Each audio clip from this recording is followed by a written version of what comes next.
ಕಾರವಾರ ನಗರದ ಕೋಡಿ ಭಾಗದ ಹೆಂಜಾನಾಯ್ಕ್ ಪುತ್ಥಳಿಯ ಎಡಭಾಗದ ಕಿರಿದಾದ ರಸ್ತೆಯಲ್ಲಿ ಗಟಾರು ಹೂಳು ತುಂಬಿಕೊಂಡಿದ್ದು ಮುಚ್ಚಿ ಹೋಗಿರುವ ಪರಿಣಾಮ ಸ್ವಲ್ಪ ಮಳೆಯಲ್ಲೇ ರಸ್ತೆ ಸಂಪೂರ್ಣ ಜಲಾವೃತವಾಗುತ್ತಿದೆ ಎಂದು ಸ್ಥಳೀಯರು ಆರೋಪಿಸಿದ್ದಾರೆ.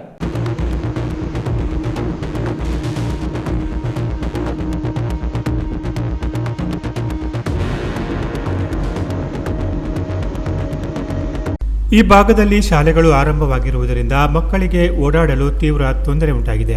ರಸ್ತೆಯಲ್ಲಿ ನೀರು ನಿಂತಿರುವುದರಿಂದ ಮಕ್ಕಳು ಕಾಂಪೌಂಡ್ ಗೋಡೆ ಹಿಡಿದು ಸಂಚರಿಸುವ ಪರಿಸ್ಥಿತಿ ನಿರ್ಮಾಣವಾಗಿದ್ದು ಯಾವುದೇ ಅನಾಹುತ ಸಂಭವಿಸುವ ಭೀತಿ ಎದುರಾಗಿದೆ ಎಂದು ನಿವಾಸಿಗಳು ಆತಂಕ ವ್ಯಕ್ತಪಡಿಸಿದ್ದಾರೆ.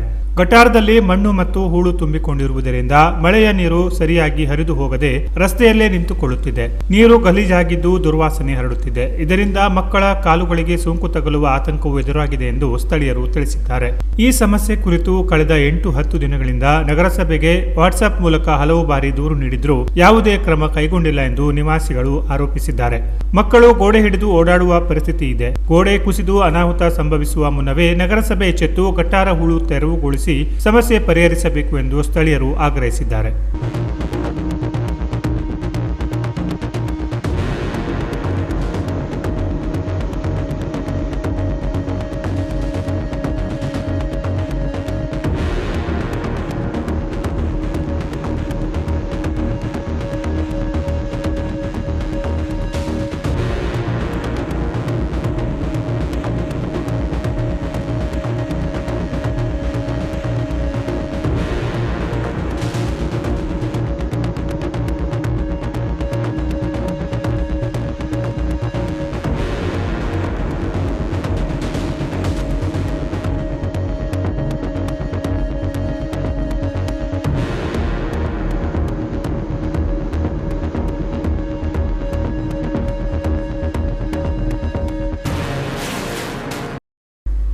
Canara plus news Karwar.